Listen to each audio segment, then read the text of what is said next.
O ayan, nandito kami sa may SM. Sasabihin na naman ni Marites, ay, may pera yung dalawang kadora. Makautang nga. Sabay ganon.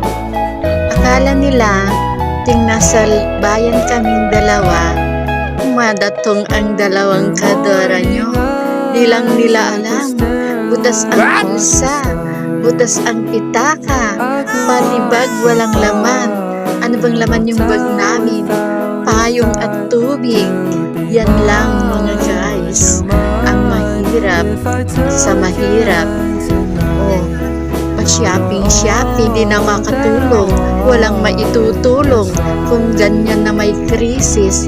Uy, pare-pareho lang tayo, butas ang bulsa.